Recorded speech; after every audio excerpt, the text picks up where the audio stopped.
Hello student, welcome to the new video. आज हम लोग डिस्कस करने वाले हैं क्लास 10th के ट्रिग्नोमेट्री के चैप्टर 8 को। तो चलिए स्टार्ट करते हैं। Trigonometry, introduction to trigonometry. तो सबसे पहले हम लोग जानते हैं कि ट्रिग्नोमेट्री कहते किसको है। यानी कि trigonometry is the study of relationship between side and angle of a triangle. मतलब कि किसी भी ट्रायंगल में उसके एंगल और साइड के बीच की रिलेशनशिप को ये शो करता है ट्रिग्नोमेट्री। ट्रिग्नोमेट्री में यानी कि कोई भी ट्रायंगल हो सकता है। राइट एंगल ट्रायंगल को हम ले लेते हैं। इसमें ये जो साइड होता है, यानी किसी भी ट्रायंगल में 3 साइड होते हैं और 3 एंगल होते हैं, यानी ये एंगल और ये एंगल। इन तीनों एंगल और तीनों साइड के बीच में जो रिलेशनशिप होता है उसको हम लोग शो करते हैं, उसको हम लोग पढ़ते हैं। यानी कि ट्रिग्नोमेट्री में हम उसको स्टडी करते हैं। तो सबसे पहले ट्रिग्नोमेट्री का जो वर्ड का मीनिंग होता है, ट्रिग्नोमेट्री के वर्ड का मीनिंग होता है, उसको हम लोग जान लेते हैं। यानी ट्री मतलब होता है 3, गोनो मतलब होता है साइड या फिर एंगल, साइड और एंगल दोनों को बोला जाता है।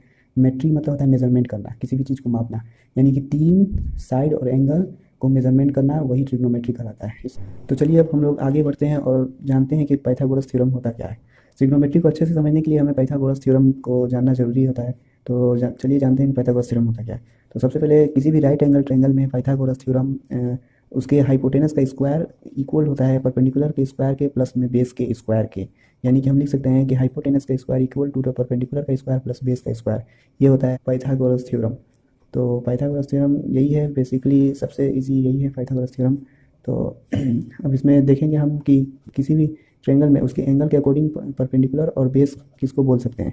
जैसे में एक राइट एंगल ट्रायंगल है और इसमें कोई एंगल मान लेते हैं, यहाँ पर थीटा है। तो इसकी इस थीटा के अकॉर्डिंग में कौन सा परपेंडिकुलर होगा और कौन सा बेस होगा, इसको हम लोग देख रहे हैं।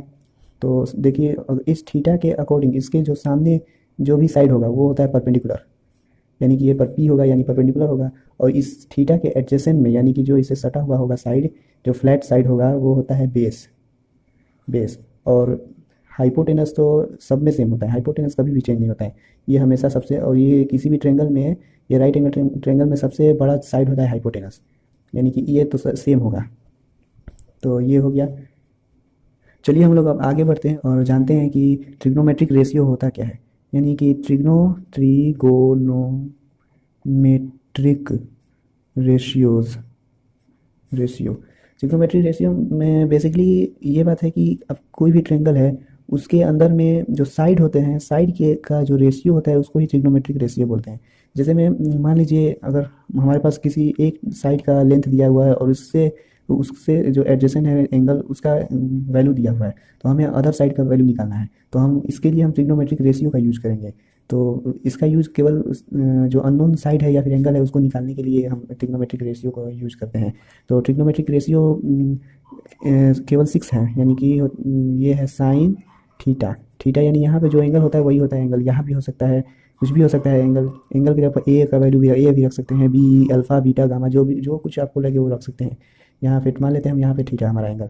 तो थीटा के अभी अभी आपको बताएं, थीटा के सामने वाला जो होता है, थीटा के यहाँ एंगल के सामने वाला जो होता है परपेंडिकुलर होता है और इससे सटा हुआ जो साइड होता है वो बेस होता है। और हाइपोटेनस तो कांस्टेंट होता है, वो तो हमेशा सेम होता है। हाइपोटेनस सबसे बड़ा साइड होता है किसी भी ट्रायंगल का, राइट एंगल ट्रायंगल का। तो थीटा के सामने जो होता है परपेंडिकुलर, वो यहाँ पे परपेंडिकुलर अपॉन अब हाइपोटेनस, ये होता है साइन थीटा। साइन का जो ट्रिग्नोमेट्रिक रेशियो होता है परपेंडिकुलर अपॉन हाइपोटेनस। अब उसके बाद आता है कॉस थीटा, यानी कॉस। अब कॉस में थीटा से जो सटा हुआ साइड होता है उसको बोलते हैं बेस। तो इसमें होता है बेस अपॉन में हाइपोटेनस, ये हुआ।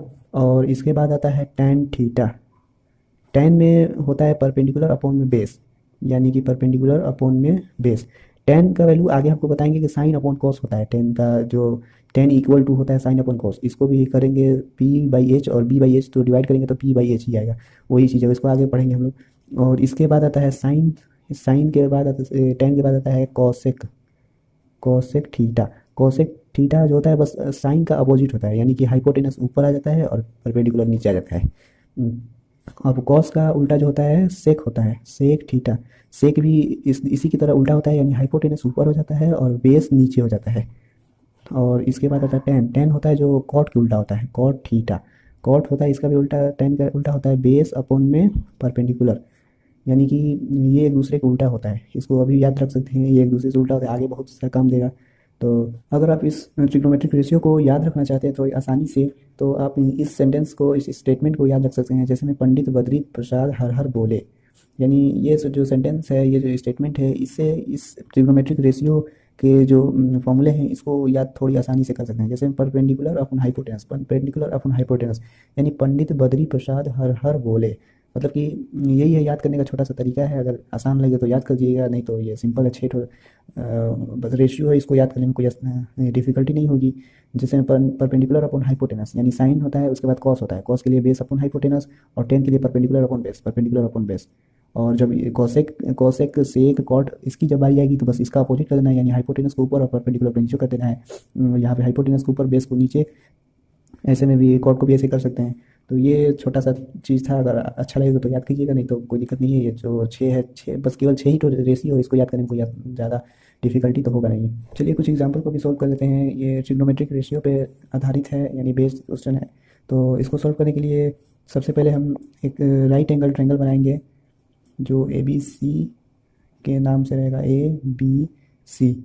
यहाँ पे ए और बी सी नाम रख दिए, और इसमें हम बोला है कि ए बी जो है 24 सेंटीमीटर है, बी सी जो कि बेस है 7 सेंटीमीटर, हाइपोटेनस का वैल्यू नहीं दिया है।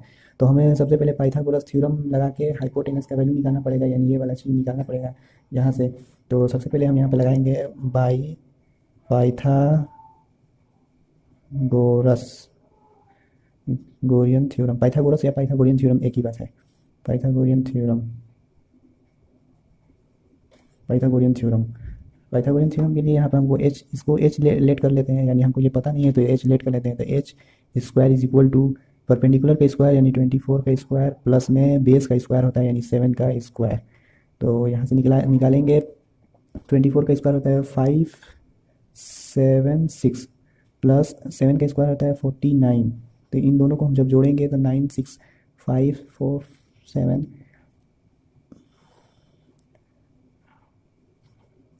7 4 11 एंड 2 1 12 5 एंड 1 6, यानी कि 625 आया है। ये एच स्क्वायर का वैल्यू आया है, और यहाँ से एच का वैल्यू हम निकाल देंगे, ये रूट में हो जाएगा 625 इक्वल टू द 25, यानी जो हाइपोटेनस का वैल्यू है 25 ही आएगा, यानी 25 हाइपोटेनस का वैल्यू है। अब क्वेश्चन नंबर 1 में देखेंगे क्या बोल रहा था। तो क्वेश्चन नंबर फर्स्ट में बोल रहा था sign A comma cos A, इसका वैल्यू हमको निकालना था। यहाँ पे ट्रायंगल था, यहाँ पे था ए बी सी, यहाँ पे था 24 और नीचे 7, और हाइपोटेनस हम अभी फाइंड किए 25 आया है। तो साइन ए निकालना था, यानी ये वाला एंगल, ये वाला एंगल। तो बताइए साइन ए के लिए हम क्या लिखेंगे, ट्रिग्नोमेट्रिक रेशियो क्या लिखेंगे। यहाँ पे जो एंगल है ए है, यहाँ पे ए, तो बोले अभी आपको बोले हैं कि ए के सामने जो होगा वो परपेंडिकुलर होगा, और ए के जो सटा होगा वो बेस होगा। तो साइन ए यानी कि इसके लिए परपेंडिकुलर होगा बी सी अपॉन हाइपोटेनस होगा ए और सी, यानी ए सी।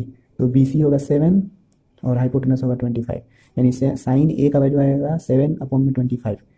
ये हो गया इस एंगल के अकॉर्डिंग, और कॉस ए का भी वैल्यू निकालना इसी एंगल के अकॉर्डिंग, यानी कॉस ए का वैल्यू होता है बेस अपॉन हाइपोटेनस। तो इस एंगल के अकॉर्डिंग इस ट्रायंगल का बेस होगा 24, तो होगा 24 ऊपर में, और हाइपोटेनस तो सेम ही रहता है 25। ये और ये दोनों निकल गया फर्स्ट क्वेश्चन में। सेकंड क्वेश्चन में बोल रहा है कि साइन सी कॉमा कॉस सी। तो इसी तरह इसी ट्रायंगल की हेल्प से हम इसको भी सॉल्व कर सकते हैं। साइन सी, इसके लिए अब ये वाला एंगल हो जाएगा, इस एंगल के अकॉर्डिंग में परपेंडिकुलर होगा इसके जस्ट सामने वाला, यानी 24 ऊपर हो जाएगा, और हाइपोटेनस सेम होता है 25, हाइपोटेनस 25 हो गया साइन सी। अब कॉस सी निकालना है, तो कॉस सी, कॉस के लिए कॉस में होता है base upon hypotenuse, trigonometric ratio base upon hypotenuse होता है। तो इस एंगल के लिए बेस होगा, इससे जस्ट सटा हुआ जो साइड होगा वही होता है बेस, यानी 7, तो 7 ऊपर में, और हाइपोटेनस 25 होता है 25। तो हो गया दोनों क्वेश्चन।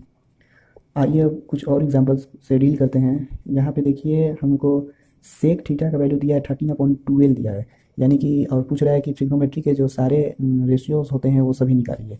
तो यहाँ पे एक रेशियो तो दे ही चुका है, यानी कि इसके अलावा टोटल ट्रिग्नोमेट्रिक रेशियो 6 होते हैं, और पाँच तो हमको निकालना है।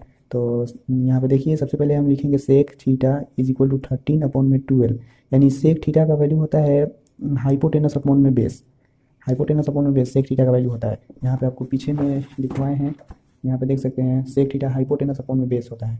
तो इसी तरह से हम हाइपोटेनस अपॉन बेस लिख दिए, और हमारे पास अब यहाँ पे एक ट्रेंगल बनाएंगे हम, छोटा सा राइट एंगल ट्रेंगल, यहाँ पे 90 डिग्री होता है, और थीटा को हम यहाँ पे अज्यूम कर लेते हैं। तो ए बी सी, सबसे पहले हाइपोटेनस हो गया 13, हाइपोटेनस जो सबसे लॉन्गेस्ट साइड होता है ऑफ राइट एंगल ट्रेंगल, और बेस हम ले लेते हैं 12 को, ये वाला वैल्यू हमको नहीं पता है, यानी परपेंडिकुलर नहीं पता है। तो परपेंडिकुलर को निकालने के लिए पी का स्क्वायर इक्वल टू, अब हम एच के स्क्वायर में से बेस के स्क्वायर को घटा देंगे, तो हमारा पाइथागोरस थ्योरम से हम इसको परपेंडिकुलर को निकाल सकते हैं। यहाँ पे लिख देंगे by Pythagorean theorem, by Pythagorean theorem, P का स्क्वायर इक्वल टू हाइपोटेनस का स्क्वायर माइनस बेस का स्क्वायर। पाइथागोरियन थ्योरम होता है हमेशा एच का square equal to the P का स्क्वायर प्लस बेस का स्क्वायर। तो हम इसको एडजस्ट कर लिए अपने हिसाब से, हम परपेंडिकुलर का स्क्वायर, परपेंडिकुलर का वैल्यू चाहिए तो हम उसको पहले लिख दिए और बाकी सबको एडजस्ट कर दिए हैं प्लस माइनस के साथ।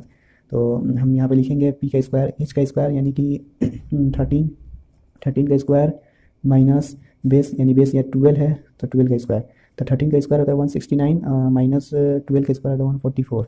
यहाँ से अगर माइनस करेंगे तो 25 आएगा। तो यानी कि पी का स्क्वायर यानी P is equal to root 25, 25 का स्क्वायर रूट होता है 5, तो पी का वैल्यू हमारे पास 5 आ गया, यानी कि ये वाला जो वैल्यू है 5 आ गया। तो अब हम सारे जो 6 निकालना था ट्रिग्नोमेट्रिक रेशियोज, हम 5 निकाल सकते हैं। यानी कि सबसे पहले होता है साइन थीटा, साइन थीटा होता है परपेंडिकुलर अपॉन में हाइपोटेनस, तो परपेंडिकुलर अभी हम जो फाइंड किए हैं 5 अपॉन में हाइपोटेनस जो 13 है। साइन के बाद आता है कॉस, कॉस थीटा यानी कि बेस अपॉन में हाइपोटेनस, तो बेस हमारे पास 12 है और हाइपोटेनस 13 है। और इसके बाद आता है टैन थीटा, टैन थीटा होता है परपेंडिकुलर अपॉन में बेस, परपेंडिकुलर हमारे पास 5 है अभी जो फाइंड किए हैं, और बेस होता है 12, तो 5 अपॉन में 12। अब इसके बाद साइन का अपोजिट होता है कॉसेक, कॉसेक थीटा, कॉसेक होता है हाइपोटेनस अपॉन में परपेंडिकुलर, तो हाइपोटेनस होता है 13 और परपेंडिकुलर होता है 5, दिया है अभी, मतलब क्वेश्चन में दिया है, और परपेंडिकुलर तो हम अभी फाइंड किए हैं। कॉस का उल्टा होता है सेक, तो ये हमें पहले ही से दिया हुआ है, इसको निकालने की कोई ज़रूरत नहीं है, हम निकालेंगे सीधे टैन का उल्टा cot, cot theta is equal to base upon में परपेंडिकुलर। अब इधर देख के भी डायरेक्ट लिख सकते हैं, यानी 12 ऊपर हो जाएगा और 5 नीचे। ये हो गया ऑल ट्रिग्नोमेट्रिक रेशियो, इस क्वेश्चन का सॉल्यूशन। एक रेशियो दे चुका था और 5 रेशियो हमने निकाला है। तो डियर स्टूडेंट आज के लिए इतना ही, और इसके आगे जो एक्सरसाइज 8.1 है उसका हम लोग पूरे क्वेश्चन का सॉल्यूशन देखेंगे अगली वीडियो में। तब तक के लिए thank you and keep learning.